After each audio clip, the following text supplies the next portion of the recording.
प्रधानमंत्री जी, ANI के साथ बात करने के लिए धन्यवाद। नमस्कार। नमस्कार।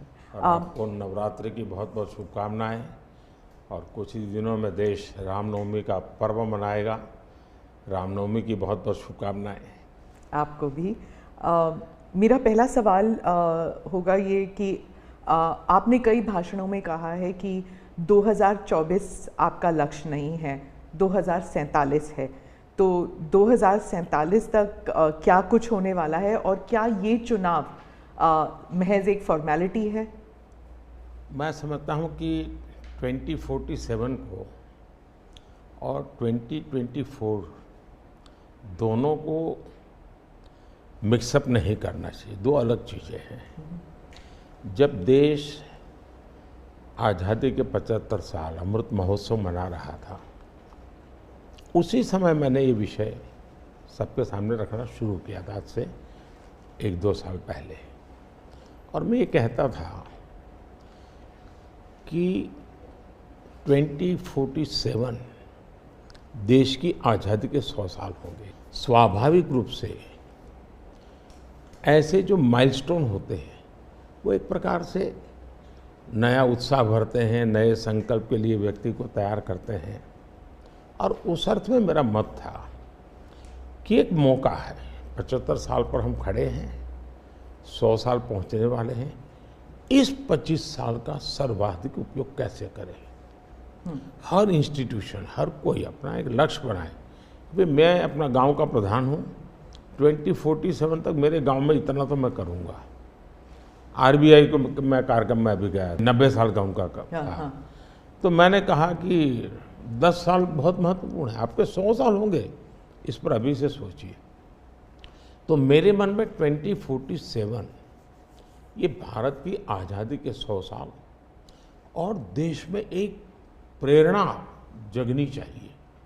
और आज़ादी के 100 साल अपने आप एक बहुत इंस्पिरेशन है, किसी व्यक्ति की जरूरत नहीं है। तो एक पार्ट तो वो है।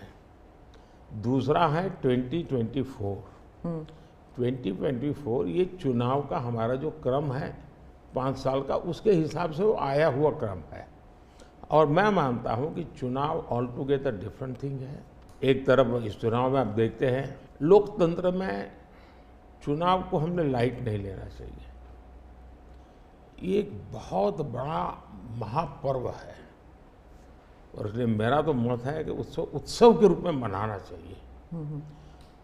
उससे जैसे स्पोर्ट्स, उसका जब फेस्टिवल होता है, स्पोर्ट्स के इवेंट होते हैं, वो स्पोर्ट्समैन स्पिरिट को पैदा करते हैं। प्रतिस्पर्धा भी। जब खेल का मैदान होता है तो देखने वाले, खेलने वाले, स्पोर्ट्समैन स्पिरिट का एक एनवायरनमेंट क्रिएट होता है जो हमारे संस्कार बन जाते हैं।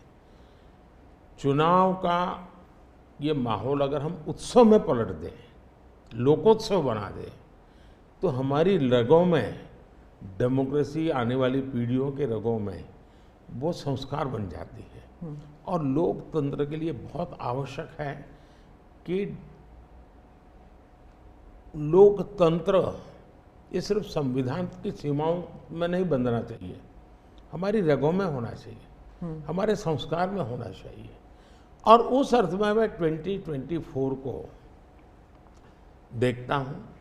ये बात सही है कि हमारा 25 साल का विजन, और उसमें मैंने बहुत काम किया है। और ये आज कर रहा हूँ ऐसा नहीं है। शायद मैं जब गुजरात में था तब भी इन दिशा में सोचता था। अब देखिए 2024 का चुनाव तो देश के सामने एक अवसर है कि एक कांग्रेस सरकार का मॉडल और एक बीजेपी सरकार का मॉडल, उनका 5-6 दशक का काम, मैं उनके लिए बहुत खुला मैदान छोड़ता हूँ। 5-6 दशक का काम और मेरा सिर्फ 10 साल का काम। कंपैरिजन कीजिए, किसी भी क्षेत्र में कंपैरिजन कीजिए, अगर कुछ कमियां होगी तो भी हमारी एफर्ट्स में कमी नहीं रही होगी। दूसरा, मुझे 10 साल में 2 साल तो कोविड की लड़ाई में जाना पड़ा, और आफ्टर इफेक्ट भी बहुत था। फिर भी आज हम कंपैरेटिवली देश को स्पीड कहो, स्केल कहो, सर्वांगीण विकास की बात करें तो वो कहें, सर्वसमावेशक विकास की बात कहें तो वो देखें, हर पैरामीटर पे आपको कांग्रेस के मॉडल से एक ऐसा मॉडल नजर आ रहा है कि हाँ, इस रास्ते पर हम चलेंगे इतनी गति से, और गति और बढ़ानी है मुझे। अगले टर्म में गति भी बढ़ानी है और स्केल भी बढ़ाना है, तो वो तो मेरा लक्ष्य ही है। दूसरा, आप देखेंगे कि जब देश चलाने की देशवासी जिम्मेवारी देते हैं तो आपका सिंगल माइंडेड फोकस होना चाहिए। देश के लोग दुर्भाग्य से पहले की राजनीतिक कल्चर ने परिवार को कैसे मजबूत बनाना, परिवार की जड़ों को कोई उखाड़ न दे, उसी में शक्ति लगाते रहे। जबकि मैं देश मजबूत इसी एक लक्ष्य को लेकर के काम कर रहा हूँ। मेरी सरकार पूरी उस लक्ष्य को लेकर के काम रही है। और जब देश मजबूत होता है तो हर कोई उसका बेनिफिशियरी संतोष अनुभव करता है। कहा यार कुछ तो हो रहा है, मेहनत तो कर रहा है, ईमानदारी से कर रहा है, इन चीज़ों का इम्पैक्ट होता है। तो 2024 ये चुनाव है और चुनाव का मैदान है, तो हम एक अपने ट्रैक रिकॉर्ड को लेकर के गए हैं और वे अपने ट्रैक रिकॉर्ड को लेकर के आए हैं।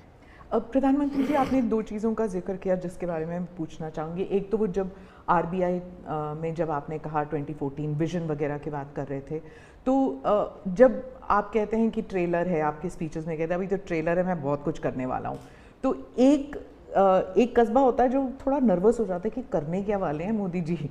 एक वो नर्वस होते हैं जो दूसरी जिनका विश्वास आप पर पूर्ण तरह है, वो सोचते हैं कि हाँ अभी और काम बाकी है और मोदी जी उसे अंजाम देने वाले हैं। तो दोनों के लिए आप अगर हमें बताएं कि विजन क्या है कि 2047 तक किस तरह ये विजन सक्सेसफुल होगा, क्या आपका गेम प्लान है? जब मैं कहता हूँ कि मेरे मन में बहुत बड़े बड़े प्लान है और उसके लिए बहुत बड़े बड़े फैसले हैं, किसी को डरने की ज़रूरत नहीं है। मेरे निर्णय किसी को डराने के लिए नहीं है, किसी को दबाने के लिए भी नहीं है। मेरे निर्णय देश के सर्वांगीण विकास के लिए है, जन कल्याण के लिए है। देश के युवाओं के एस्पिरेशंस को मैं देर करना नहीं चाहता हूँ, मैं समय बिगाड़ना नहीं चाहता हूँ, उस अर्थ में मैं कह रहा हूँ। दूसरी बात है, ज़्यादातर सरकारों का स्वभाव होता है वो ये मिजाज में रहते हैं हमने तो सब कुछ कर लिया, हम तो सब कुछ करते हैं। मैं नहीं मानता हूँ मैंने सब कुछ कर लिया है। मैंने ज़्यादा से ज़्यादा करने का प्रयास किया है, सही दिशा में जाने का प्रयास किया है। फिर भी बहुत कुछ है जो मुझे अभी भी करना है, क्योंकि मैं देखता हूँ मेरे देश की कितनी आवश्यकताएं हैं। हर परिवार का सपना, वो सपना कैसे पूरा हो, ये मेरे दिल में पड़ा हुआ है।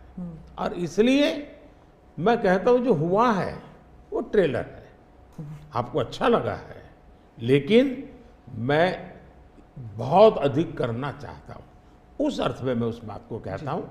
दूसरी बात है कि 2047 का जो विजन का सवाल है, एक तो मैं लंबे समय तक मुख्यमंत्री रह करके आया हूँ और मैं अनुभव करता था कि बार बार चुनाव, आचार संहिता, किसी भी राज्य में चुनाव हो तो मेरे राज्य से 30-40 सीनियर अच्छे अफसर ऑब्जर्वर के नाते जाते थे इलेक्शन ड्यूटी, तो 40-50 दिन तक वो बाहर रहते थे। तो मुझे चिंता रहती थी कि मैं सरकार कैसे चलाऊं, क्योंकि देश में ऐसे चुनाव होते ही रहते और मेरे ऑब्जर्वर जाते रहते। तो फिर मैंने सोचा कि मैं ये इसको वैकेशन नहीं मानता हूँ। मैं चुनाव होगा तो उस पीरियड को वैकेशन के रूप में नहीं लूँगा। मैं अफसरों को पहले से काम देता हूँ, भाई अगली सरकार के लिए ये काम करो। तो मैं उस समय भी 100 दिन का प्लान करता था। हाँ, उसी पे पूछना था मुझे। हाँ। अभी तो चुनाव हो ही रहे हैं, अभी रिजल्ट्स भी नहीं आए और आप 100 दिन का प्लान बना रहे हैं। मैं चुनाव में जाने से पहले शुरू किया। हाँ। और दरअसल मैंने कैसे किया कि मैं पिछले 2 साल से 2047 को ध्यान में रख के काम करता था, और उसके लिए मैंने देश भर में लोगों के ओपिनियन मांगे, सुझाव मांगे। शायद 15 लाख से अधिक लोगों के मैंने सुझाव दिए हैं कि वो आने वाले 25 साल में हिंदुस्तान को कैसे देखना चाहते हैं। और मैंने सभी यूनिवर्सिटीज़ को कांटेक्ट किया, मैंने अलग अलग NGO को कांटेक्ट किया, संगठनों को, और 15-20 लाख लोग उन्होंने इनपुट दिया। फिर मैंने AI की मदद लेकर के उसको सब्जेक्ट वाइज बनाया, उसका काफ़ी मैंने टेक्नोलॉजी, आर्टिफिशियल इंटेलिजेंस, हाँ, टेक्नोलॉजी का भरपूर उपयोग किया। ओके। मैंने हर विभाग में अफसरों की एक डेडिकेटेड टीम बनाई कि भाई इस पर काम कीजिए, कैसे हो सकता है अगले टर्म के लिए, 25 साल के लिए। 25।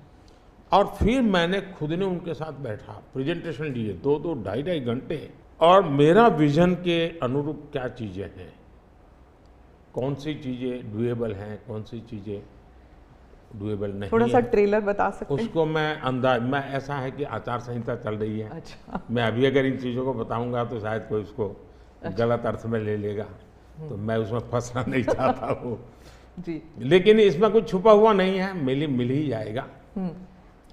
दूसरा मैंने कहा कि मैं चाहता हूँ कि ये जो मैं डॉक्यूमेंट बना रहा हूँ, जो मेरा विजन है, लेकिन वो विजन मोदी की बपौती नहीं है, वो 15-20 लाख लोगों के विचारों को उसमें समाहित किया। एक प्रकार से इसकी ओनरशिप देश की है। 15-20 लाख लोग इनपुट देते हैं, मतलब पूरा देश दे रहा है जी। मैंने क्या किया है कि मैंने उसको अभी डॉक्यूमेंट के रूप में तैयार करवा रहा हूँ। जैसे ही चुनाव प्रक्रिया पूरी हो जाएगी तुरंत वो स्टेट को भेज दिया जाएगा। ओके। मैं चाहूँगा कि स्टेट उस पर काम करे। स्टेट को क्या लगता है, क्या हो सकता है, क्या नहीं। और वो सिर्फ बीजेपी स्टेट्स नहीं है, सभी। नहीं, पूरा देश, ये देश का है, ये भाजपा का नहीं है जी। ओके। ये काम देश का है जी। फिर मैं नीति आयोग की मीटिंग बुलाऊंगा, उसमें इस पर व्यापक चर्चा करूंगा मुख्यमंत्रियों के साथ, और फिर उसमें से एक फाइनल चीज बनेगी। दूसरी तरफ मैंने अफसरों को कहा कि अभी जो हमारे सामने चित्र बना है, जो कुछ भी इनपुट आए उसके आधार पर मैंने अपने इनपुट दिए, उसमें से मुझे 3 हिस्सों में काम करना है। एक, बीजेपी का जो मैनिफेस्टो आएगा उसमें से करणीय काम तुरंत कैसे ले सकते हैं। दूसरा, ये जो 25 साल का हमारा जो एक खाका बना है, जो मेरा अपना विजन है, अभी तो मैं चाहूँगा कि मुझे और भी उसमें क्रिटिकल इनपुट चाहिए मुझे। मैं ऐसा नहीं मानता हूँ कि सब कुछ मुझे ही समझ और मुझे ही दिखता है। कोशिश मैंने भारी की, मैंने काफ़ी समय लगाया इसमें। उसको मैं 3 हिस्सों में बांटा। एक 25 साल, उसके लाइट में मेरे नेक्स्ट 5 ईयर, और उसके लाइट में मेरे फर्स्ट 100 डेज। तो इस प्रकार से मैंने पूरा डिजाइन बना के अफसरों को काम पे लगा दिया है, क्योंकि मैं 1 मिनट भी गंवाना नहीं चाहता हूँ जी। अब आपको याद होगा 2019 में बहुत कम लोगों को ध्यान रहता है, उस समय भी मैंने 100 दिन का काम दे करके चुनाव के मैदान में गया था, और जब मैं वापस आया आर्टिकल 370 100 दिन में मैंने कर दिया। 3 तलाक से मेरी बहनों को मुक्ति दिला दी, पहले 100 दिन में किया। UAPA बिल सिक्योरिटी को लेकर के हमने 100 दिन में कर दिया। बैंकों का मर्जर बहुत बड़ा काम था, हमने 100 दिन में किया। इतना ही नहीं, पशु का टीकाकरण, ये कोविड के टीकाकरण की इतनी चल रहा है ना, मैं देश में पहली बार करीब 15,000 करोड़ रुपया लगा करके पशुओं के टीकाकरण का बड़ा अभियान चला रहा हूँ, और मैंने 19 में पहले 100 दिन में किया था। तो मैं 100 दिन का क्या काम करना वो हैफाजत नहीं करता, मैं बिल्कुल प्लानिंग करके उसको आधार पर आगे चलाता हूँ। मोदी जी, आपने एक टर्म कॉइन किया है जो बहुत ही लोकप्रिय हो गया है, मोदी की गारंटी। अब चुनाव के वक्त कई लोग कह रहे हैं कि क्या उम्मीदवार जो है वो नॉट इम्पॉर्टेंट है। वोट तो सिर्फ मोदी जी को जा रहा है क्योंकि मोदी जी की गारंटी है। तो इलेक्शन के दौरान ये सब टर्मिनोलॉजी इम्पोर्टेंट होता है ना? पहली बात है, उम्मीदवार ही नहीं, चुनाव में हर मतदाता इम्पोर्टेंट होता है। चुनाव में बूथ लेवल का कार्यकर्ता भी इम्पोर्टेंट होता है, कैंडिडेट भी उतना ही महत्वपूर्ण होता है। और इसलिए ये कह देना कि और किसी का महत्व नहीं होता है, ये वरना इतना बड़ा चुनाव हो ही नहीं सकता है जी, तो बहुत महत्व होता है। जहाँ तक गारंटी का सवाल है, आज हमारे यहाँ दुर्भाग्य से शब्दों के प्रति जो कमिटमेंट होना चाहिए, वो एक प्रकार से लग रहा है कि ये तो चलते का नाम गाड़ी, कुछ भी बोल दो, कहीं पर भी बोल दो, कोई जिम्मेवारी नहीं। अब आप देखा होगा इन दिनों एक नेताजी के पुराने ढेर सारे वीडियो बाजार में घूम रहे हैं और उनके एक विचार से दूसरा विचार कितना कॉन्ट्राडिक्टरी है। अब लोग एक साथ देखते होगा, अरे ये आदमी इतना हमें मूर्ख बनाता था, हमारी आंख में धूल झोंकता। अभी मैंने एक नेता का भाषण सुना, उन्होंने कहा एक झटके में मैं गरीबी हटा दूंगा। अब जिनको 5-5, 6-6 दशक देश का राज करने को मिला, वो जब आज कहेंगे कि मैं एक झटके में गरीबी हटा दूंगा, तो देश सोचता है ये क्या बोल रहे हैं जी। तो मुझे लगता है पॉलिटिकल लीडरशिप की क्वेश्चनेबल होती जा रही है। ऐसे में प्राण जाए और वचन न जाए, ये महान परंपरा से हम निकले हुए लोग हैं। मैं मानता हूँ नेताओं ने ओनरशिप लेनी चाहिए, जिम्मेवारी लेनी चाहिए। ये मैं जो बोल रहा हूँ मतलब मेरी जिम्मेवारी है, ये कोई करेगा ऐसा करेगा ऐसे नहीं चलता है। और उसमें से मैंने बल दिया है गारंटी का। मैं कमिटमेंट भी करता हूँ और उसका मैं ओनरशिप ले रहा हूँ। और जब ओनरशिप लेते हैं ना, तो देश को भरोसा होता है। आज आप देखिए कि हम जो बात कहते हैं उस पर लोगों का भरोसा है। 370 हटाऊंगा, भले हमें पार्टी का जन्म हुआ तब से हम कह रहे थे, हमारे श्यामा प्रसाद मुखर्जी ने बलिदान दिया था, लेकिन हम उस पर पक्के मन से लगे हुए थे। जब मेरा मौका आया, मैंने पूरी हिम्मत दिखाई, 370 गई और आज जम्मू कश्मीर का भाग्य बदल गया। 3 तलाक कितने ही चीजों से गुजरा, पॉलिटिकल लीडरशिप डर गई, लोगों को रहा भी इनके पर क्या भरोसा करें। ये तो एक बार एक बोलते दूसरे बार, लोगों का भरोसा तब बनता है, कहेगा यार ये खुद खड़े रहेंगे, ये खड़े रहेंगे, और जाना भी है तो जिम्मेवारी लेकर के जाएंगे कि भाई ये था, मैं सोचा था, नहीं कर पा रहा हूं, मैं जा रहा हूं वापिस। लेकिन भरोसा बहुत बड़ी ताकत होती है, और भारत जैसे देश में ये भरोसा को मैं अपनी जिम्मेवारी मानता हूं, और इसलिए मैं बार बार गारंटी ये कहता हूं। मोदी जी, आप भरोसे की बात करते हैं, जब भी हमारे कैमरा टीम्स जहाँ भी जाते हैं, वो सब यही कहते हैं कि जो मतदाता हो या कैंडिडेट हो, वो सब यही बात करते हैं, मोदी पर भरोसा। तो have we come to this situation जहाँ पे पहले होते थे, बोला जाता था कि Indira is India, India is Indira, और अब है मोदी इज भारत, भारत इज मोदी। क्या उस लेवल पर पहुंच गए हैं? ऐसा है कि देश ये कहता है, और जो मैं खुद भी फील करता हूँ, कि ये माँ भारती का बेटा है, ये माँ भारती का संतान है। उससे ज़्यादा न लोग मुझे मेरे लिए सोचते हैं, न ही मेरे लिए बोलते हैं। भारत माँ का संतान है, माँ की सेवा कर रहा है, तो इतना ही बहुत है। मैं राम मंदिर प्राण प्रतिष्ठा की बात करती हूँ। इसको एक राजनीतिक रंग नहीं चढ़ना चाहिए था, लेकिन हो गया है, और जब इलेक्शंस आ गए हैं तो फिर चाहे ऑपोजिशन हो या बीजेपी हो, एक दूसरे पर आरोप लगाते हैं, तुम पापी तुम पापी। कांग्रेस कहती है कि इसका राजनीतिकरण बीजेपी ने किया इसलिए वो पापी है, बीजेपी कहती है कि न्योता देने के बावजूद आप प्राण प्रतिष्ठा में आए नहीं इसलिए आप पापी हैं। तो इसे आप कैसे देखते हैं? पहली बात है कि इसका राजनीतिकरण किसने किया, और इसको आज की घटनाओं से मत, जब हमारा जन्म भी नहीं हुआ था, हमारी पार्टी पैदा भी नहीं हुई थी, उस समय अदालत में ये मामला निपटाया जा सकता था, समस्या का समाधान हो सकता था। भारत विभाजन हुआ तो विभाजन के समय ये तय कर सकते हैं चलो भाई इतनी इतनी चीज़ें ऐसा कर लो, वो नहीं किया गया। क्यों?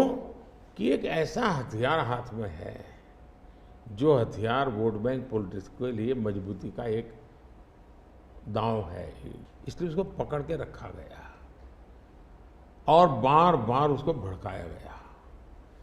अब जब ये अदालत के अंदर मामला चल रहा था, अदालत में अभी जजमेंट ना आए वहां तक कोशिश की गई। न्यायिक प्रक्रिया से होना चाहिए तो हमारा संविधान हमें कहता है और सरकार की तो जिम्मेवारी है, लेकिन उसमें भी अड़ंगे डालना, ये क्यों? क्योंकि उनके लिए ये राजनीतिक हथियार था, ऐसे लोगों के लिए। और देखिए राम मंदिर का, ऐसे लोग हैं राम मंदिर कर रहे हैं, तुम्हें मार देंगे, ऐसा करके वोट बैंक बनाने का एक तरीका था। अब हुआ क्या, राम मंदिर बन गया तो उनके हाथ से वो मुद्दा ही चला गया। अब वो किसी को डरा नहीं पा रहे हैं, राम मंदिर आ जाएगा, आ गया, कुछ नहीं हुआ, आग नहीं लगी कोई।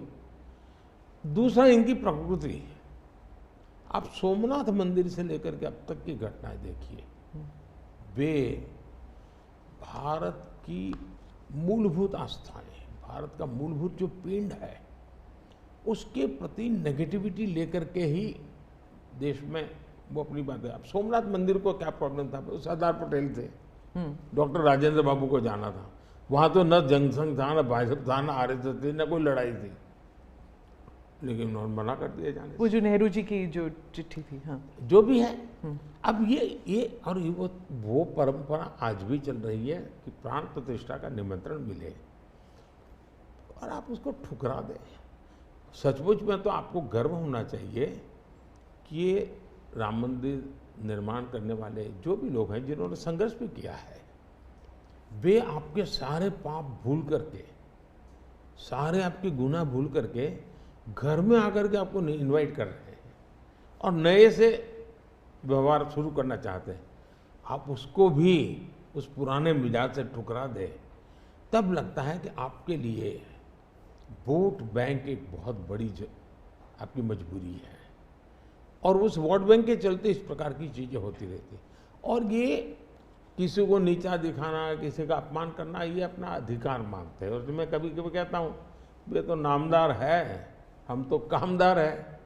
अब मैं नॉर्थ ईस्ट जाऊँ, वहाँ के लोग कोई कपड़े पहना दे, मैं पहनता हूँ, उसकी भी मजाक उड़ाना, यानी हर चीज़ की। मैं तमिलनाडु जाऊँ, लुंगी पहनूँ, तो उनको लगता है देखो ये कर रहा है, वो कर रहा है। मैं हैरान हूँ जी, इतनी नफरत लोकतंत्र में नहीं होती है, नहीं होनी चाहिए। देखिए हमारे लिए, मैं मानता हूँ ये न राजनीति का विषय हम लोगों के लिए है, न होना चाहिए और न कभी होगा। हमारे लिए एक जबरदस्त आस्था का विषय है जी। और ये कोई प्रभु राम का संबंध कोई मेरे कारखाने में नहीं आया जी, हजारों साल से, और दुनिया के अनेक देशों में है। जब ये राम मंदिर का निमंत्रण देने के लिए ट्रस्ट के लोग मुझे आए, उन्होंने ठुकरा दिया। मैं सोचने लगा इतना बड़ा मुझे दायित्व दिया जा रहा है, मैं अपने आप को योग्य कैसे करूं, अपने आप को योग्य कैसे बनाऊं। तो मैंने कुछ लोगों की एडवाइस ली, कुछ संतों की, कुछ जानकार लोगों की, मेरी स्पिरिचुअल लाइफ से जुड़े हुए कुछ लोगों को मैंने पूछा कि भाई मैं इसको एक प्रधानमंत्री के रूप में इस कार्यक्रम को नहीं लेता हूँ, एक राम भक्त के रूप में करना चाहता हूँ, मुझे क्या करें। उसमें से मुझे सुझाव आया, तो सुझाव तो बहुत, लेकिन मैंने फिर कुछ अध्ययन भी किया और मैंने मनोमन तय किया कि मैं 11 दिन का अनुष्ठान करूँगा।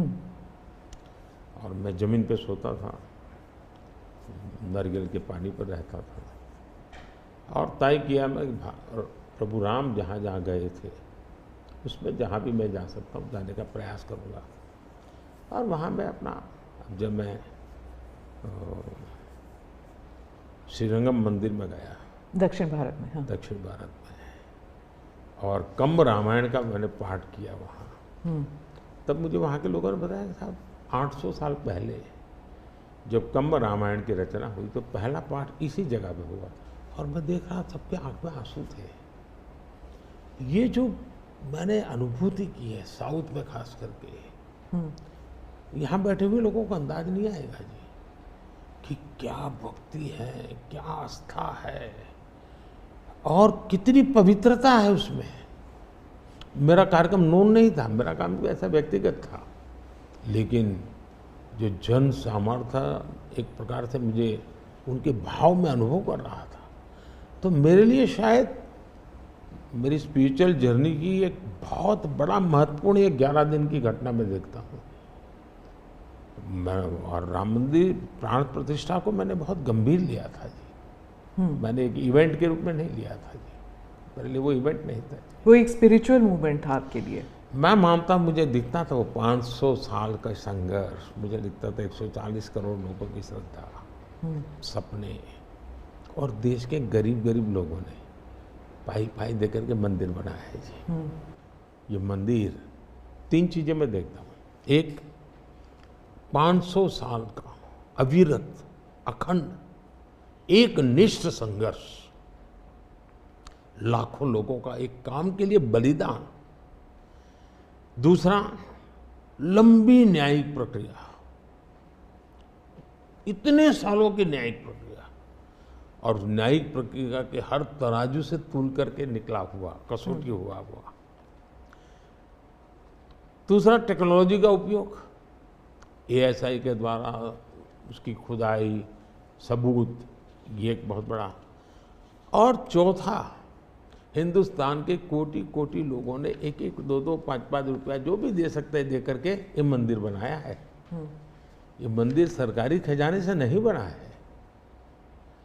ये ऐसे पहलू हैं कि जो भारत के स्वाभिमान को, भारत के सामर्थ्य को, भारत के सपनों को, भारत के संकल्प को और भारत के आने वाली पीढ़ी को बहुत बड़ी प्रेरणा देने वाले हैं। हम दक्षिण भारत की बात करते हैं तो पहले मैं दक्षिण भारत के कुछ मुद्दों के बारे में उठाऊंगी। बीजेपी का एक ऐसा नेता तमिलनाडु में उभर के आया है जो इसके लिए मीडिया अटेंशन काफ़ी कुछ आ रहा है, वो है अन्नामलाई जी। तो वो काफ़ी कॉन्फिडेंट है कि तमिलनाडु में बीजेपी को डबल डिजिट फिगर आएंगे। तो क्या ये उनका ओवर कॉन्फिडेंस है कि आप भी तमिलनाडु इतनी बारी जा चुके हैं? पहली बात है कि तमिलनाडु जनसंघ के जमाने से और भारतीय जनता पार्टी, मैं कहता हूँ 5-5 पीढ़ी हमारी इस विचार के लिए वहाँ खप चुकी है। तो एक निरंतर काम चला है। जब कांग्रेस से लोग निराश हुए तो प्रादेशिक पक्षों की तरफ गए, और लंबे अरसे तक प्रादेशिक पक्षों का जो कुछ भी कामकाज देखा है, अब लोग निराश हो गए। निराशा के इस माहौल में उन्होंने दिल्ली में भाजपा की सरकार का मॉडल देखा, हिंदुस्तान में अन्य राज्यों में भाजपा की सरकार का मॉडल देखा, देश भर में जो तमिल बंधु रहते हैं उन्होंने अपने घरों में जाके बताया भी हम जिस राज्य में रहते हैं वहाँ तो ये हो रहा है। तो लोग स्वाभाविक तमिल प्रजा कंपैरिजन करने लगी कि जो हवा खड़ा किया गया था ये तो अच्छा काम कर रहे हैं। अब जैसे मैंने तमिल काशी संगम किया तो तमिलनाडु में DMK पार्टी वाले लोग ये तो पानीपुरी वाले कर करके मजाक उड़ाते थे, लेकिन जब तमिलनाडु के लोग काशी संगम कार्यक्रम में आए और काशी का रूप रंग देखा, उन्होंने कहा ये हमने तो जो सुना था ऐसा नहीं है, ये तो बहुत डेवलप दिखता है, बड़ी प्रगति हो रही है, IT का नेटवर्क दिखता है। तो सोचने का तरीका बदलने लगा और उसके कारण DMK के प्रति जबरदस्त गुस्सा पैदा हुआ है। मैं कल्पना नहीं कर सकता इतना बड़ा गुस्सा पैदा हुआ है। वो गुस्सा पैदा डाइवर्ट हो रहा है बीजेपी की तरफ पॉजिटिव वे में। और अन्नामलाई एक बहुत ही अच्छे आर्टिकुलेट है, यंग है, बहुत ही अपनी आईपीएस कैडर में बहुत बड़ी प्रतिष्ठित नौकरी छोड़ कर के आए हैं। दूसरा, लोग सोचते कि यार इतना बड़ा होनहार कैरियर छोड़ के आया आदमी तो डीएमके या डीएमके में चला जाता, उसकी तो जिंदगी बन जाती। तो वो मानने नहीं गया, वो बीजेपी में आया। तो लोग आप यार ये बीजेपी में गया है मतलब कुछ मेटल है, कुछ अच्छे इरादे वाला इंसान लगता है, तो स्वाभाविक रूप से उसके आकर्षण का केंद्र बना है। और मेरी पार्टी की विशेषता है, हम हर स्तर के हर छोटे मोटे कार्यकर्ता जिसमें क्षमता है उनको अवसर देते हैं। हमारा कोई परिवारवादी तो पार्टी है नहीं, परिवार से चलित पार्टी नहीं है, जिन पार्टियों में of the family, by the family and for the family होता है। और इसलिए हमारे यहाँ तो हर एक को अवसर मिलता है। फैमिली बेस्ड पॉलिटिक्स अगर हम बात करें तो तमिलनाडु में डीएमके ने कहा है कि उन्होंने काफ़ी बयान दिए हैं सनातन के खिलाफ, और वो तो काफ़ी अरसे से करते आए हैं, काफ़ी दशकों से उनका एंटी सनातन पोजीशन रहा है। लेकिन अब जो है वो लोग थोड़ा बहुत आक्रोश दिखने को मिल रहा है। तो आप क्या समझते हैं कि is it because of awareness कि लोग बीजेपी की तरफ मुड़ रहे हैं, या फिर सनातन के खिलाफ जो उनके स्टेटमेंट्स है वो बाकी राज्यों में भी ये फैल रहा है? अब मैं इस सवाल को जरा अलग तरीके से देखता हूँ। सवाल हमें कांग्रेस को पूछना चाहिए। जो कांग्रेस जिसके साथ किसी जमाने में महात्मा गांधी का नाम जुड़ा हुआ था, जो कांग्रेस जहां इंदिरा गांधी जी गले में माला खुलेआम पहन करके घूमती थी, रुद्राक्ष माला, जो हाँ रुद्राक्ष माला पहन करके घूमती थी इंदिरा जी। सवाल कांग्रेस को पूछना चाहिए कि तुम्हारी क्या मजबूरी है कि सनातन के खिलाफ इतना जहर उगलने वाले लोगों के साथ तुम क्यों बैठे हो भाई? क्या तुम्हारी राजनीति अधूरी रह जाएगी क्या? ये कौन सी कांग्रेस की सोच विकृति आ रही है कांग्रेस में, ये चिंता का विषय है।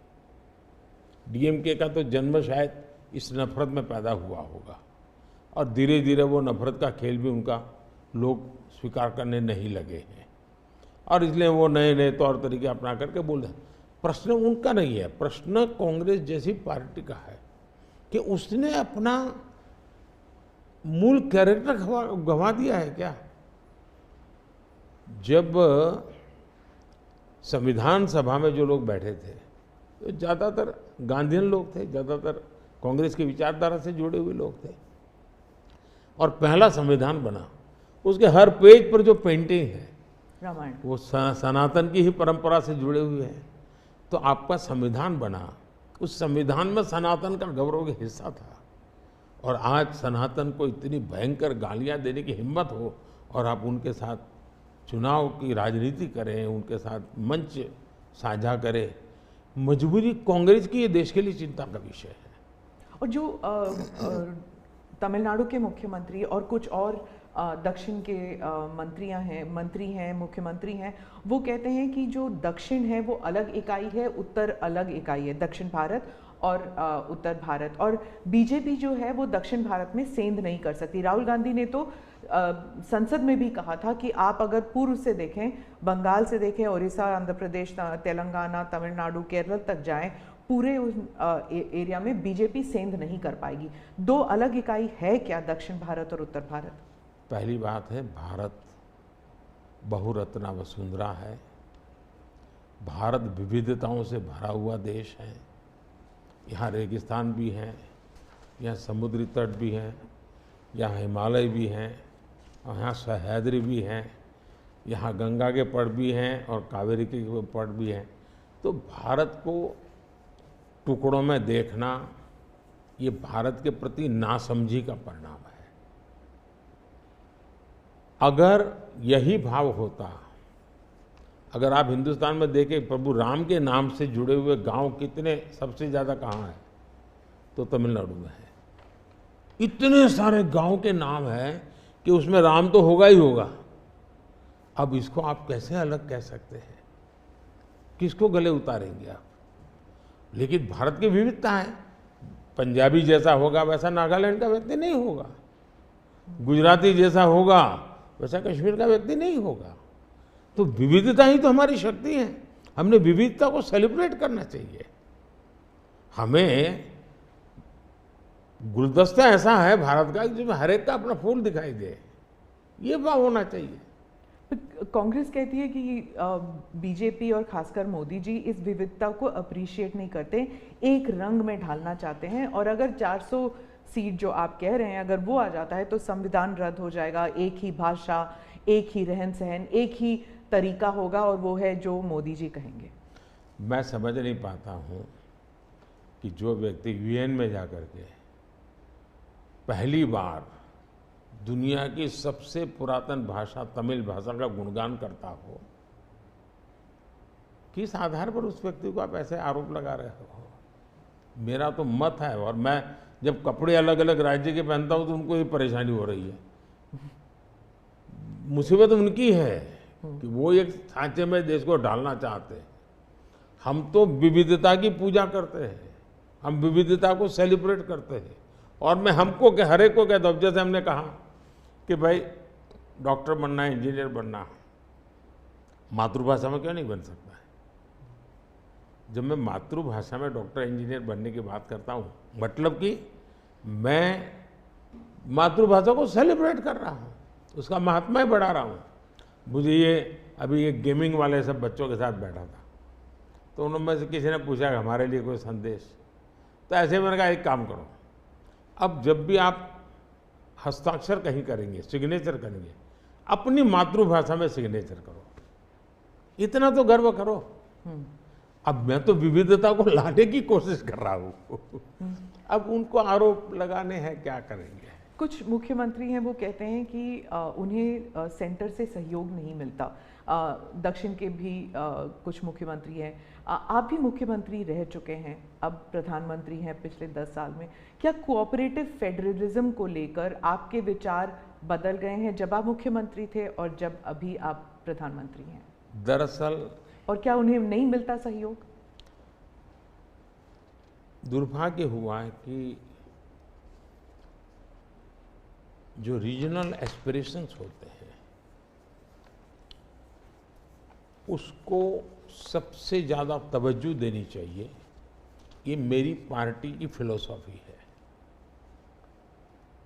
अगर आप रीजनल एस्पिरेशंस जो हैं उसको नकार करके विकसित भारत का सपना पूरा नहीं कर सकते। दूसरा, मैं गुजरात में लंबे समय तक मुख्यमंत्री रह के आया हूँ,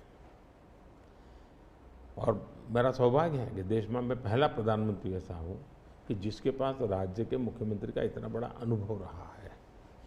तो एक मुख्यमंत्री के नाते केंद्र से क्या अपेक्षाएं होती हैं, केंद्र से क्या तकलीफें होती हैं, उसको मैंने भली भांति झेला है, समझा भी है।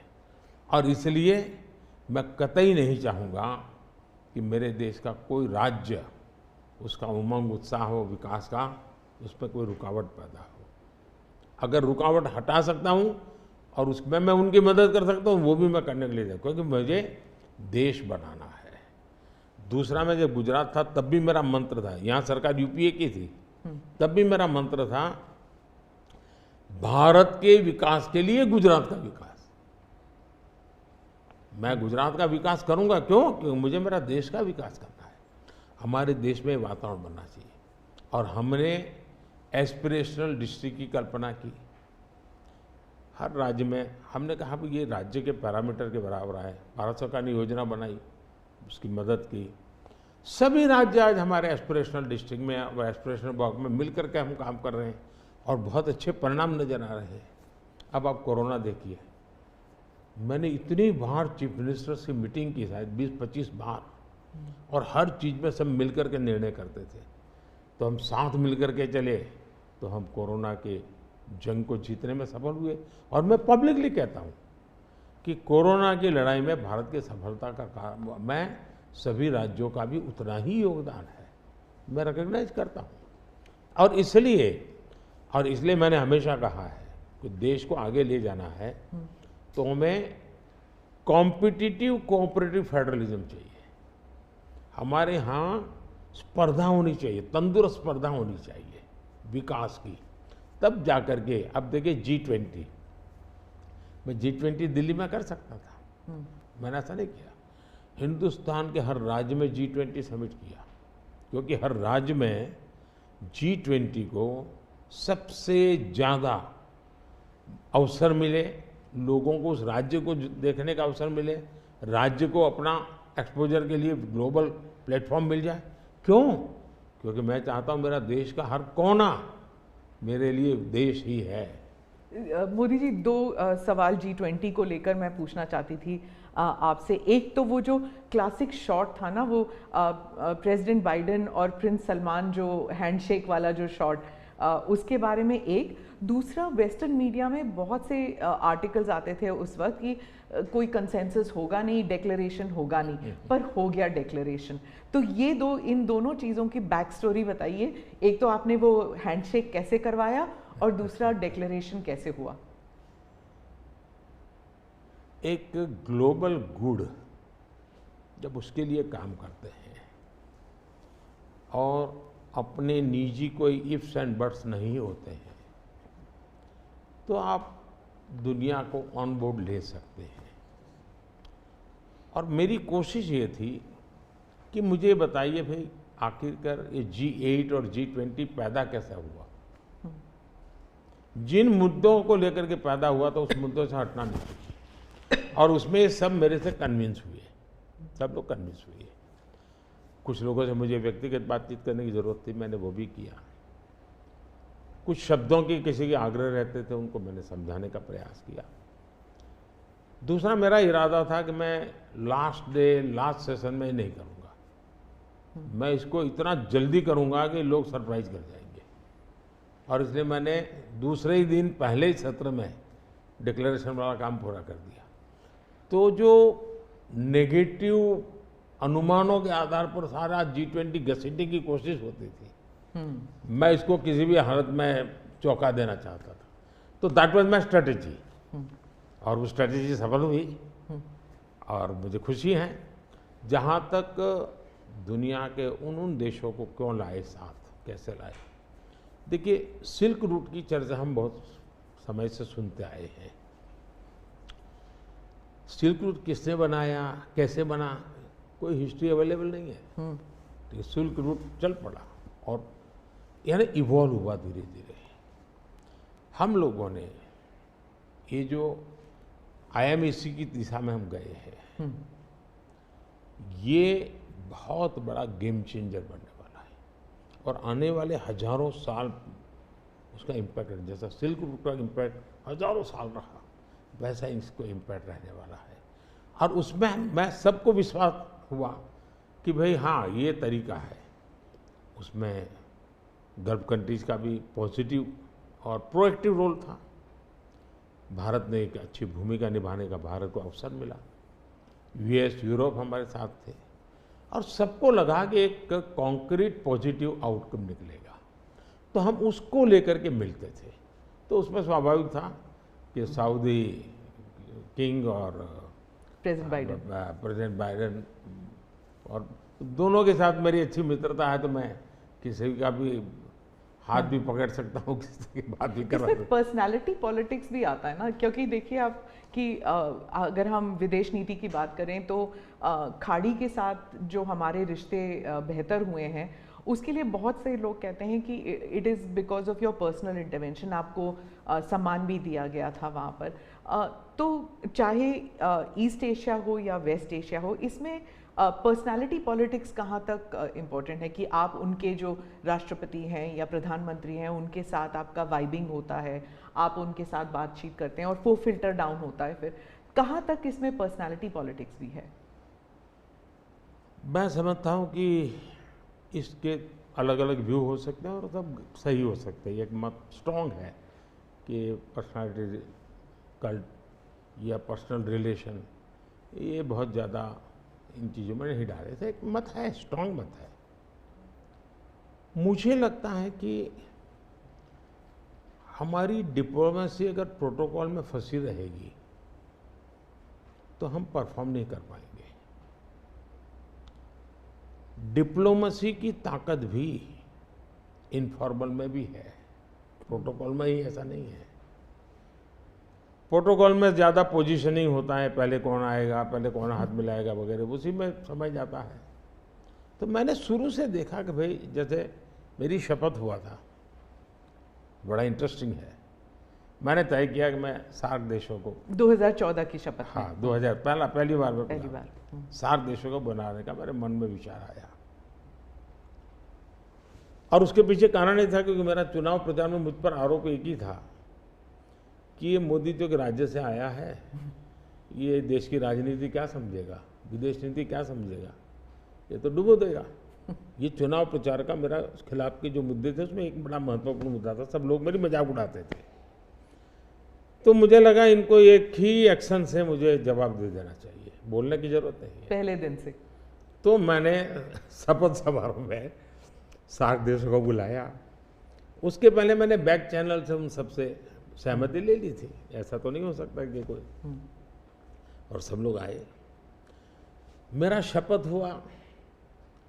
फॉरेन मिनिस्टर अभी तो हमारा बना भी नहीं था, और मैं इन सारी चीज़ों से बिल्कुल नया था, बिल्कुल अनभिज्ञ था। लेकिन बायलैटरल सबके साथ होना था। जब हम लोग हैदराबाद हाउस में गए तो मुझे समझाया सब प्रोटोकॉल वालों को, सब ऐसा होगा, वो आएंगे, आप ऐसा कहेंगे सर। जब समय हुआ आना शुरू, मैंने कहा ऐसा करो मैं बाहर जाता हूँ उनको लेने के लिए। तो सारी सिस्टम हिल गई थी कि यार अपने प्रधानमंत्री गेट पर जाएंगे। सारी मेरी एमईए की प्रोटोकॉल की जो दुनिया थी ना, उसके लिए वो पहला ही दिन बड़ा गजब होता, और मेरे लिए वो एक एक्शन सारे मेरे दरवाजे खोल दिए थे। और इसलिए मैं प्रोटोकॉल में बंधने के बजाय परफॉर्मेंस पर फोकस करके डिप्लोमेसी के लेवल को शिफ्ट करने का प्रयास किया, और उसमें मुझे सफलता मिली है। President Obama, president Biden, president Trump, इन तीनों के साथ आपने काम किया हुआ है, और इंडिया यूएस रिलेशंस एक अपवर्ड ट्रैजेक्टरी पे हैं। लेकिन बहुत से मुल्क हैं जो भारत की अपवर्ड ट्रैजेक्टरी से परेशान होते हैं। ये इट इज़ अंडरस्टूड कि ये है, जैसे कि चाइना, क्योंकि वो दे यूज टू थिंक कि ग्रुप ऑफ टू होगा, एक तरफ चाइना, एक तरफ अमेरिका, मतलब दो पावर सेंटर्स होंगे। तो मैं सिर्फ उदाहरण के लिए चाइना दे रही हूँ, लेकिन हमारे इर्द गिर्द जो मुल्क हैं वो भी थोड़े असमंजस में है कि ये भारत की ट्रैजेक्टरी इतनी ऊपर इतनी जल्दी जा रही है। क्या हम अपने नेबरहुड को अपनी सक्सेस स्टोरी का हिस्सा नहीं बना सकते? अच्छा सवाल आपने पूछा। हमारी डे वन से पॉलिसी है, एक नेबर फर्स्ट, दूसरा एक्ट ईस्ट। तो जो हमारे ईस्टर्न पार्ट के जो हमारे आसियान कंट्री के देश हैं, उसमें हमने एक्ट ईस्ट पॉलिसी लिया है, यहाँ नेबरहुड फर्स्ट। तो ये हमारा डे वन से हमारे देश की भी पॉलिसी है और हमारी भी पॉलिसी है। पहले लूकैस था, मैंने आकर के उसको एक्ट ईस्ट कहा। लेकिन इसमें दूसरा, आज दुनिया के सैकड़ों मील दूर भी कोई देश है, उनको लगता है कि भारत की प्रगति में हमारा कोई बेनिफिट है, तो पड़ोसी को नहीं देखेगा। आज पड़ोसी सबसे ज़्यादा खुश हैं क्योंकि भारत उनके सबसे, अब जैसे कोविड के कालखंड में कोई पड़ोसी देश ऐसा नहीं है कि जिसकी हमने मदद नहीं की हो। नेचुरल कैलेमिटी, कोई ऐसा देश नहीं है। अब जब नेपाल में भूकंप आया, फर्स्ट रिस्पॉन्डर हम थे। श्रीलंका में बहुत बड़ा क्राइसिस आया, उस क्राइसिस के समय सबसे ज़्यादा उनको मुसीबत में से बाहर निकालने का कोई काम किया है तो हिंदुस्तान ने किया, और पब्लिकली वो रिकग्नाइज करते, इसको कहते हैं। और इसलिए मैं तो दूसरा अनुभव कर रहा हूँ, वो हमसे बहुत अपेक्षाएं करते हैं, और पॉजिटिव अर्थ में मैं कहता हूँ, अच्छे रूप में देखते हैं। और भारत ने भी कहा है कि भाई हम हमारे सभी देशों को, पड़ोसियों को शक्तिशाली और समृद्ध देखना चाहते हैं। आपने दोस्ती का हाथ बढ़ाया था 2014 से ही पाकिस्तान, चाइना के साथ भी ऐसे किया था। लेकिन जब आप सक्सेस स्टोरी या अपने नेबरहुड फर्स्ट की बात करते हैं तो पाकिस्तान, चाइना, मालदीव्स ये भी आते हैं, और यहाँ पर कटाक्ष है, अगर आप बात करें तो इसके लिए सुधार की? उसमें उनकी अंदरूनी राजनीति महत्वपूर्ण है। भारत और उन देशों का संबंधों से ज़्यादा उनका इंटरनल पॉलिटिक्स के लिए कुछ चीज़ें जरूरी है। जी, विदेशी मीडिया जो है वो हमेशा कहती है कि Modi is the most popular prime minister in India. वो इस बारे में कोई दो राय नहीं है, लेकिन ये भी कहती है कि a strong Modi means democracy start sliding. मतलब लोकतंत्र के लिए खतरा है अगर मोदी जी और स्ट्रॉन्ग हो जाएंगे। लेकिन भारत में कुछ और ही है। वो वही रेटिंग्स, वही एजेंसीज कहते हैं कि लोग जो हैं वो खुश हैं कि मोदी जी अगर स्ट्रॉन्ग हो जाएं, तो उन्हीं के रेटिंग्स ये कहते हैं। आप इस बारे में क्या कहेंगे? पहली बात है कि उनकी टर्मिनोलॉजी क्या है और उनके इस कंक्लूजन पर आने का आधार क्या है, ये अपने आप में एक रिसर्च का विषय है। लेकिन मैं ये समझ नहीं पाता हूँ कि जिस देश में 6 लाख पंचायतें चुने हुए लोगों से चलती हो, दुनिया में कोई देश ऐसा है कि जहाँ 6 लाख पंचायतें और नियमित रूप से चुनाव जहाँ होते हैं, इतने राज्य, अनेक पार्टियों की सरकारें। हमारे देश में शायद ही कोई ऐसी पॉलिटिकल पार्टी होगी जो कहीं सत्ता में ना हो। तो ये सब होने के बावजूद अगर ये कहना कि सर्वसत्ताधीश कोई बन रहा है, तो ये तो मुझे लगता है उनको जानकारियों का अभाव है हिंदू। दूसरा, अगर मोदी सर्वसत्ताधीश के रूप में रहता तो G20 में मेरे अगल बगल में ही कर रहा है। मैंने तो राज्यों के पास, क्योंकि डेमोक्रेटिक कैरेक्टर है ये हमारा। मोदी जी, मैं मदर ऑफ डेमोक्रेसी इसकी दुनिया में गुंज कर रहा हूँ, तो उनको क्वेश्चन हो रहा है, क्योंकि वो अभी भी स्वीकारने को तैयार नहीं कि भारत मदर ऑफ डेमोक्रेसी है। हाँ, एक सवाल था, यूक्रेन में जब युद्ध चल रहा था तो भारत के जो वहाँ पर छात्र थे उन्हें सुरक्षित रूप से वापस भारत लाया गया। ये एक दिल हिलाने वाला किस्सा था। इसमें आपने हॉस्टिलिटीज़ रोकने के लिए पर्सनल हस्तक्षेप किया था, पर्सनल इंटरवेंशन किया था, ये सुनने में आया है। तो इसके बारे में कुछ बताएंगे? देखिए, यूक्रेन की चर्चा ज़रा ज़्यादा हुई खिलाफ, लेकिन मैं 14 से लेकर ऐसी कई घटनाएं हैं।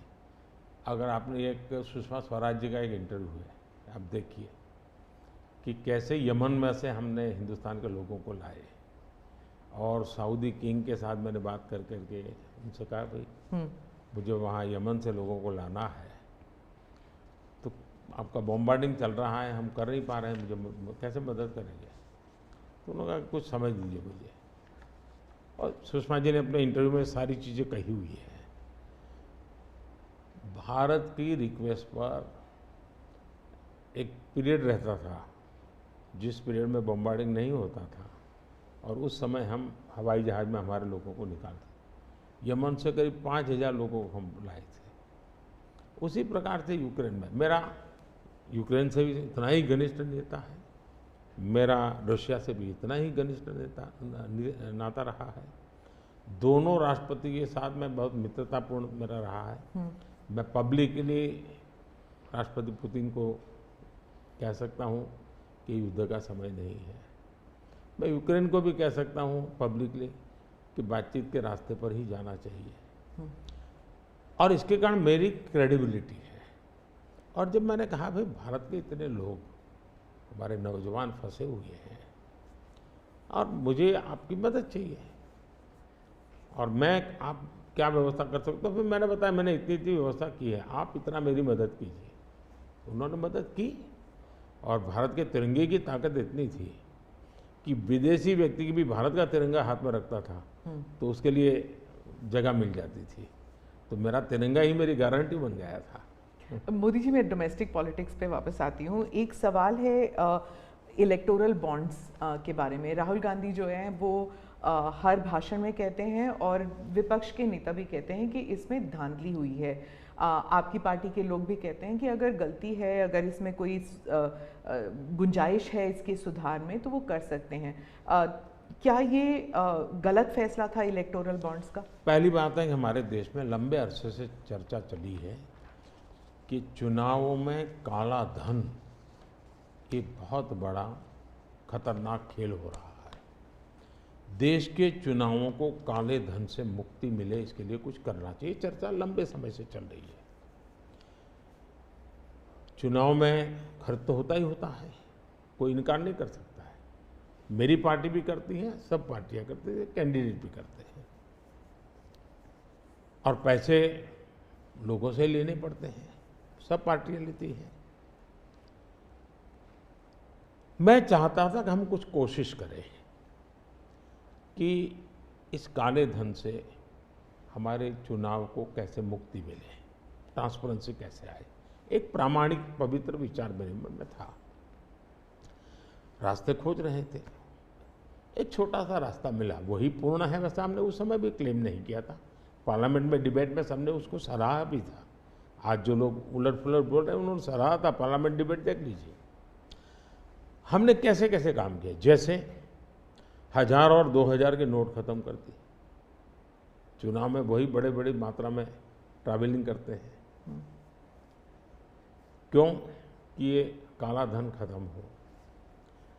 हमने सुप्रीम कोर्ट ने कहा था कि 20,000 रुपये तक पॉलिटिकल पार्टियां कैश ले सकती हैं। मैंने कानून बनाकर, नियम बना करके 20,000 को 2,500 कर दिया। क्यों? क्योंकि मैं नहीं चाहता था कि ये कैश वाला कारोबार चले। फिर मैंने कहा है कि इलेक्टोरल बॉन्ड, कि जो पार्टी अपना सीक्रेसी मेंटेन करना चाहती है। होता था क्या, जैसे हम पहले बीजेपी में चेक से पैसा लेंगे ये तय किया, तो सब व्यापारी लोग हमें आकर के कहें साहब हम चेक से दे ही नहीं सकते। हमने कहा क्यों नहीं दे सकते? बोले हम चेक से देंगे तो हमें लिखना पड़ेगा, हम लिखेंगे तो जो सरकार है वो देखेगी कि ये विपक्ष को इतना पैसा दिया, तो हमें तो वो परेशान करेंगे। तो बोले हम तो पैसे देने के लिए तैयार है लेकिन चेक से नहीं देंगे। तो मुझे याद है हमारे 90 के दशक में जो चुनाव में हमको बड़ी दिक्कत आई थी, पैसे नहीं थे हमारे पास, और हम नियम लगा के बैठे थे कि हम चेक से लेंगे। देने वाले देने को तैयार थे, चेक से देने की इनकी हिम्मत नहीं थी। तो ये सारी चीज़ों का मुझे पता था। तो मैंने कहा भाई, तो हमने कहा भाई ऐसा है, अब देखिए इलेक्टोरल बॉन्ड न होते तो किस व्यवस्था में ताकत है वो ढूंढ के निकालते कि पैसा कहाँ से आया और कहाँ गया। ये तो इलेक्टोरल बॉन्ड की सक्सेस स्टोरी है कि इलेक्टोरल बॉन्ड थे तो आपको ट्रेल मिल रहा है मनी का, कि किस कंपनी ने दिया, कैसे दिया, कहाँ दिया। अब उसमें अच्छा हुआ बुरा हुआ वो विवाद का विषय हो सकता है, इसकी चर्चा हो। मुझे जो चिंता है वो, मैं ये कभी नहीं कहता हूँ निर्णय में कोई कमी नहीं होती है। निर्णय तो चर्चा कर सीखते हैं, सुधारते हैं, इसमें भी सुधार के लिए बहुत संभावना है। लेकिन आज हम पूरी तरह काले धन की तरफ देश को धकेल दिया है, और इसलिए मैं कहता हूँ सब लोग पछताएंगे। जब बात में ईमानदारी से सोचेंगे सब लोग पछताएंगे। अब देखिए इलेक्टोरल बॉन्ड का भी विशेषता देखिए कैसा झूठ चल रहा है। कुल देश में 3000 कंपनियों ने इलेक्टोरल बॉन्ड दिए हैं। उसमें 3000 में 26 कंपनियां ऐसी हैं जिन पर कार्रवाई हुई है।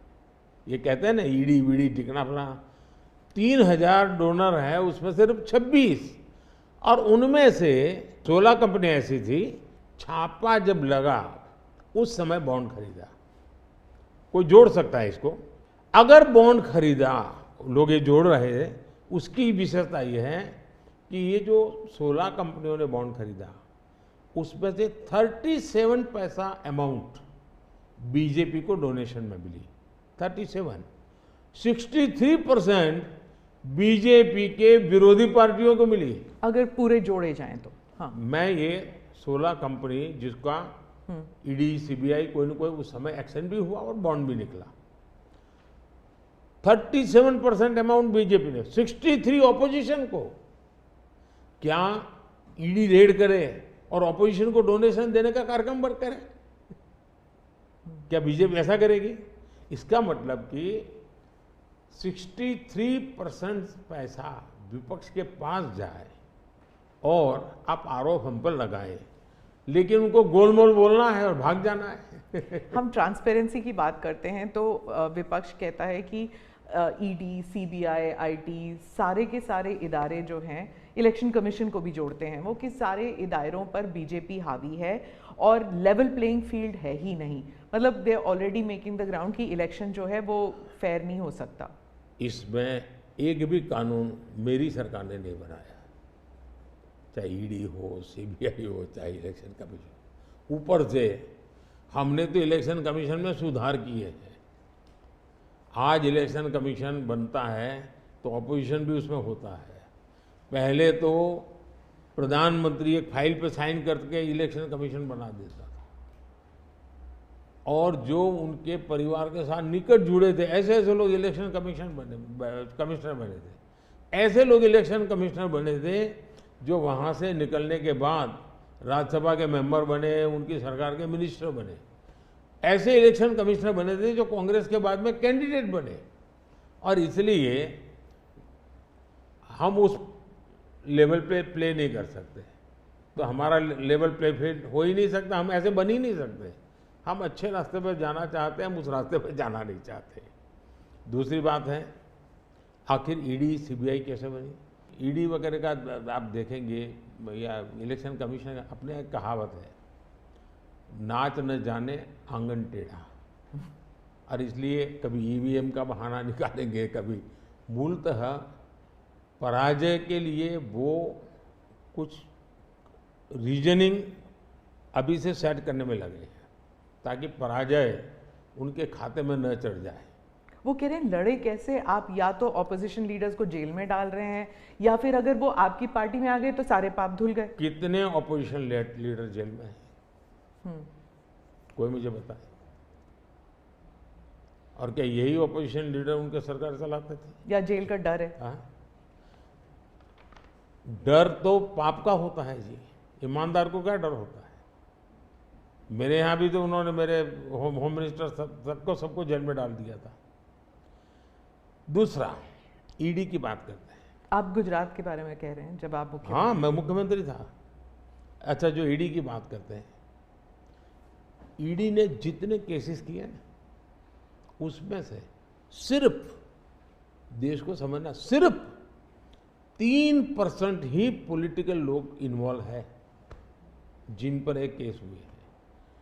97% जिनका राजनीति से कोई लेना देना नहीं, ऐसे लोगों है को हुआ है जो कोई ड्रग माफिया है, कुछ अफसर हैं जो करप्शन करते हैं, कुछ अफसर हैं जो बेनामी संपत्ति बना के बैठे हुए हैं।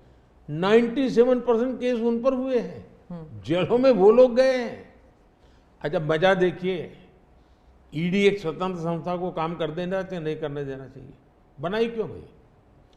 2014 से पहले ये संपत्ति अटैच करने का ईडी को अधिकार है। 2014 से पहले उन्होंने सिर्फ 5,000 करोड़ रुपए की संपत्ति अटैच की।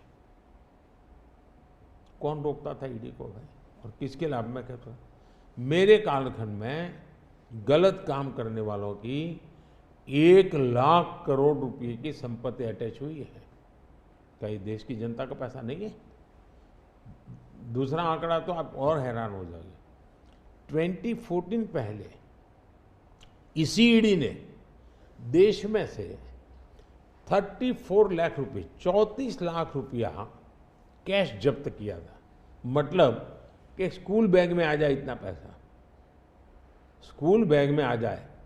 पिछले 10 साल में हमने 2,200 करोड़ रुपया कैश जब्त किया है। 2,200 करोड़ रुपया कैश जब्त किया है। कहाँ 34 लाख, कहाँ 2,200 करोड़। 34 लाख रुपया एक बैग में आ जाता है। 2,200 करोड़ रुपया शिफ्ट करना है तो वो हाथी का छोटा सा ट्रक आता है ना, 70 ट्रक लगेंगे तब जाकर इतना रुपया हमने ईडी ने हमारे यहाँ हमारे कालखंड में। इसका मतलब ये है कि ईडी सही काम कर रही है। कैश पकड़ा है भाई, लोग पकड़े नहीं, कैश भी पकड़ा है। और मेरा ये कमिटमेंट है जी मैं ये कन्विंस हूं कि भ्रष्टाचार ने देश को तबाह करके रखा है। हमें देश में से भ्रष्टाचार के खिलाफ लड़ाई लड़नी चाहिए, पूरी ताकत से लड़नी चाहिए, और ये मेरा व्यक्तिगत रूप से मेरा ये कन्विक्शन बना हुआ है। एक सवाल आर्थिक इशू पर है कि जब इलॉन मस्क भारत आने वाले हैं, और वो जब आपसे अमेरिका में मिले थे तो उन्होंने कहा था वो आपके प्रशंसक हैं, he is a fan of yours. क्या हम भारत में टेस्ला कार, स्टारलिंक, ये सब देखेंगे? और इससे जुड़ा एक सवाल था कि क्या जब ऐसे कंपनीज भारत में आएंगे तो क्या नौकरियां बढ़ेंगी? क्योंकि बहुत से लोग चाहते हैं कि, और थोड़ा भय भी है कि जब ये इंटरनेशनल कंपनीज भारत आएंगी तो क्या भारत में नौकरियां होंगी, नहीं होंगी? इन दोनों पर पूछना चाहती हूँ मैं। देखिए, पहली बात है, एलन मस्क मोदी के प्रशंसक है, वो अपनी जगह पे है। मूलतः वो भारत के प्रशंसक है, और मैं अभी उनको मिला ऐसा नहीं। मैं 2015 में उनकी फैक्ट्री देखने गया था, वो कहीं बाहर थे, तो स्पेशली अपने सारे कार्यक्रम कैंसिल करके वो वापस आए। मुझे सब चीज़ें खुद ने अपनी फैक्ट्री में दिखाई, और उनका विजन क्या है वो मैं उनसे समझा। मैं अभी गया तो दोबारा भी उनसे मिला था, और अभी वो भारत आने वाले भी हैं। देखिए, भारत में पिछले 10 साल में दुनिया भर से हर क्षेत्र में पूंजी निवेश हो रहा है। अब हमारा ईवी मार्केट, इलेक्ट्रिक व्हीकल का मार्केट कितना बड़ा बना है, आपको जानकर के हैरानी होगी कि कितना बदलाव आया है, लोग पकड़ नहीं पाते। 2014-15 में हमारे देश में 2000 इलेक्ट्रिक व्हीकल थे, 2000 बिके थे। 14-15 में 2000 इलेक्ट्रिक व्हीकल बिके थे। 2023-24 में 12 लाख इलेक्ट्रिक व्हीकल बिके हैं। कहा 2000 और कहा 12 लाख। इसका मतलब इतना बड़ा चार्जिंग स्टेशन का नेटवर्क बना है, पर्यावरण को बहुत बड़ी मदद मिली है। यानी एक प्रकार से, और उसको लेकर के हमने आपको एक पॉलिसी का रूप दिया है। हमने दुनिया को कहा कि भाई भारत बहुत तेजी से ईवी पे जा रहा है, मैन्युफैक्चरिंग करना चाहते वो आना चाहे आइए। इतना ही नहीं, मैं चाहता हूँ हिंदुस्तान में निवेश आना चाहिए, क्योंकि भारत में वो चीज़ें जिसमें भले पैसा किसी का भी लगा हो, पसीना मेरे देश का लगना चाहिए, उसके अंदर सुगंध मेरे देश की मिट्टी की आनी चाहिए, ताकि मेरे देश के नौजवानों को रोजगार मिले। और मैं उसके लिए, आप देखिए, गूगल उसका बड़ा काम यहाँ कर रहा है, सैमसंग यहाँ पर आया, एप्पल बहुत बड़ी मात्रा में यहाँ पर आया। हमारे यहाँ बड़ोदरा के अंदर एयरक्राफ्ट मैन्युफैक्चरिंग के लिए काम शुरू हुआ, सेमीकंडक्टर के लिए अभी तो ताइवान के एक लीडर का बड़ा अच्छा बयान भी आया। यानी हम हर क्षेत्र में चाहते हैं कि लोग टेक्नोलॉजी ट्रांसफर करें, हम चाहते हैं कि लोग पूंजी निवेश करें, हम चाहते हैं कि हमारे देश के नौजवानों को रोजगार मिले। मैं ये अब मुझे मंजूर नहीं है कि मेरा देश के गेहूं बाहर जाए और ब्रेड में बाहर से लूँ। मैं ऐसा नहीं चलाऊँगा। जो भी करूँगा मेरे देश में करूँगा, मेरे देश के नौजवानों के लिए करूँगा, और मैं इसके लिए नीतियाँ भी बनाता हूँ, हिम्मत के साथ बनाता हूँ, और लोग आ भी रहे हैं, भरोसा कर रहे हैं। प्रधानमंत्री जी, अंत में 2 सवाल पूछना चाहूँगी। एक तो फर्स्ट टाइम वोटर्स, पहले बार जो मतदान करने वाले हैं, उनके लिए आपका क्या संदेश है? और दूसरा, जो ईमानदार मध्यम वर्गीय करदाता है, honest middle class tax payer, millions are there, तो उनके लिए वो क्या उम्मीद कर सकते हैं मोदी 3.0? देखिए, मैं जो विकसित भारत की बात करता हूँ, उसके साथ साइमल्टेनियस किसका भविष्य जुड़ा हुआ है? जो आज 20 साल का, 22 साल का है, वो 2047 में है, उसकी पूर्ण जिंदगी का एक कालखंड है एक प्रकार से, तब वो 40, 45, 50 का होगा। मतलब ये भारत के विकसित भारत बनने की प्रक्रिया और उसकी जिंदगी की प्रक्रिया दोनों साथ है, गोल्डन अपॉर्चुनिटी है उसके साथ। ये सबसे ज़्यादा बेनिफिशियरी आज का जो फर्स्ट टाइम वोटर है वो 2047 का सबसे बड़ा बेनिफिशियरी बनने वाला है। ये बात मैं उसको समझा रहा हूँ कि भाई मैं तेरा भविष्य बना रहा हूँ, तुम मेरे साथ जुड़ जाओ। और मैं क्या मानता हूँ कि वो जुड़ेगा। दूसरा, फर्स्ट टाइम वोटर जो है वो परंपरागत चीज़ों से बाहर आना चाहता है। अब आप देखिए विपक्ष का घोषणा पत्र पूरी तरह इकोनॉमी को फेल करने वाला घोषणा पत्र है। एक प्रकार से विपक्ष का घोषणा पत्र देश के जो फर्स्ट टाइम वोटर है या पिछले जिनकी उम्र 25 से कम है, उनके भविष्य को रौंदने वाला उनका मैनिफेस्टो के इकोनॉमिक प्रोग्राम है। वो तो खटाखट खटाखट खटाखट पैसे देने वाला। मैं उनको क्या करना है, पूरा अगर एनालिसिस करोगे तो सबसे बड़ा नुकसान ये जो देश के 25 साल की उम्र से कम उम्र वाले लोग हैं, उनके भविष्य को रौंदने वाला एक उनका इकोनॉमिक प्रोग्राम है जी। बर्बाद हो जाएगा। मुझे उनकी ज़िंदगी बनानी है।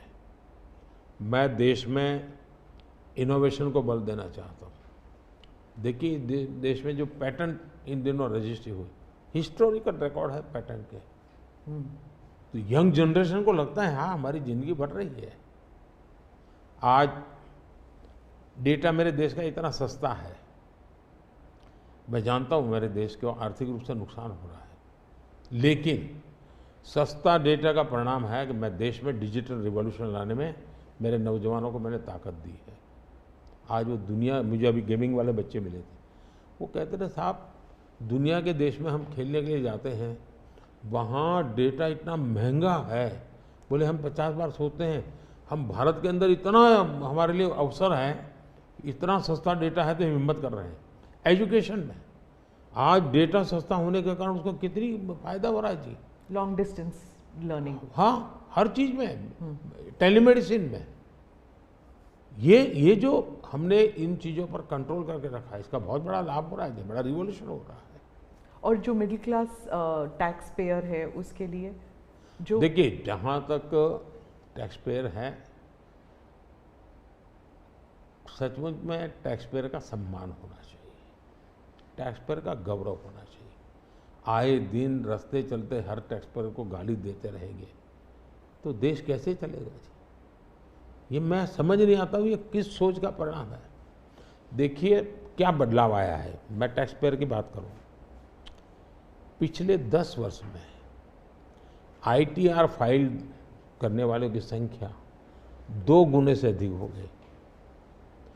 पहले 4 करोड़ से भी कम लोग ITR फाइल करते थे, आज 8 करोड़ से ज़्यादा लोग ITR फाइल कर रहे हैं। टैक्स कलेक्शन 3 गुना बढ़ोतरी हुई है। मतलब पहले जो नेट टैक्स कलेक्शन होता था वो 11 लाख करोड़ रुपए होता था, आज net tax collection 34 lakh crore रुपए हो रहा है। ये क्यों हो रहा है? उसको भरोसा है कि वो जो पैसा दे रहा है ना, वो सही जगह पे उपयोग हो रहा है, विकास के काम, चोरी लूटफाट में नहीं आया, इसलिए वो विश्वास के कारण देने के लिए आगे आया है।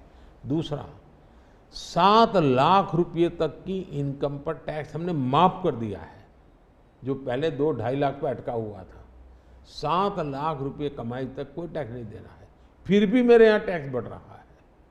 यानी, और इसलिए मैं मानता हूँ, मैं तो हर टैक्स पेयर का हृदय से आभार व्यक्त करता हूँ, क्योंकि जो मुझे सपने पूरे करने हैं उसमें टैक्स पेयर जो धन देता है उसी से होने वाला है। और मैं मानता हूँ देश की प्रगति के लिए करदाताओं की संख्या बढ़नी चाहिए और करदाताओं पर बोझ कम होना चाहिए। इस मूलभूत फिलॉसफी की तरफ मैं आगे बढ़ना चाहता हूँ।